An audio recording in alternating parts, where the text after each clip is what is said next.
Hi everybody, it's John Burke of Burke Co along with Foster Real Estate Group, and a few weeks back we posted an article from the New York Times talking about the 2023 real estate hangover. And I mentioned that one of our first two videos of the year, and this is number 2, so here it is, would be about the local trends as it relates to the national phenomena that were being discussed in that article. And the big fact that that article keyed in on is despite the fact that activity has slowed significantly from, say, the end of 2021, that the end of 2022 had very similar prices to where things were in the end of 2021. As a matter of fact, the finalized data for November across the country actually showed prices were up about 1% from the year before. So what does that mean locally? Well, it's a bit of a trick that prices are up because the high point for our real estate market, especially the markets here at the shore, was not last year in the fall, but in the spring.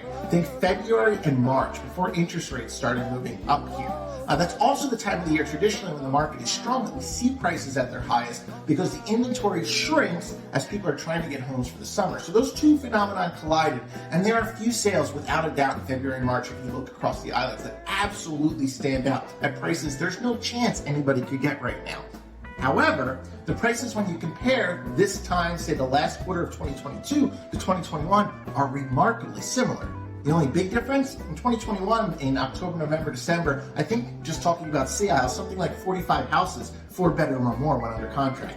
This year, between 10/1 and 12/31 of 2022, we only saw 8 4-bedroom plus houses go under contract.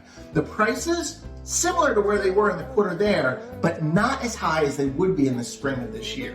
So there has been a little bit of a recession of prices. It hasn't shown up in the year-over-year data yet. The big story is a real lack of inventory, but there's no pressure on the selling side. There's no pressure on the selling side. So we have a bit of a staring contest going on. If you are thinking about buying, there are a few advantages going on right now. One, wider selection. You can be more patient. And also, you're going to be treated much more fairly. Gone are the days of competing offers, going over asking price, and then everybody having to drop their home inspections and things like that. In this case, you're going to get a home inspection. If there's some things that need to get taken care of, there's a good chance it's going to get taken care of. You can negotiate a price. So it's a much friendlier environment, and we do see prices that are coming back a little bit from where they were before. The big thing I'm watching out for is the question about whether we sort of execute a soft landing or we head into a recession here. If we go into a recession, it's likely that interest rates will come back quicker. And if interest rates come back more quickly, even in a recession, sometimes real estate can actually get a little bit hot.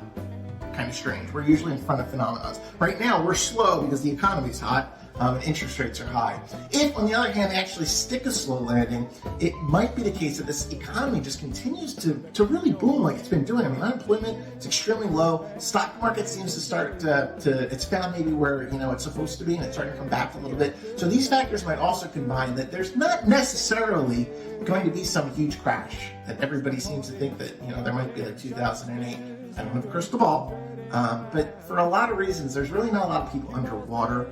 There's not a lot of pressure on the other side. So the primary markets, people have to buy and sell for reasons. You get a new kid, you need a new bedroom, you get married, it's time to buy a house, you get a new job, you got to leave the area. The secondary markets, we can really get some staring contests, and it seems like that's where we are right now. So if you want to talk more in depth, we love to discuss real estate. Definitely reach out to us. For all of us at the Burke Co team at the Long and Foster office, serving the southern New Jersey shore from Cape May all the way up through Atlantic County up to Brigantine. We're here to help you and inland also. From all of us, reach out, and we hope your New Year's off to a great start.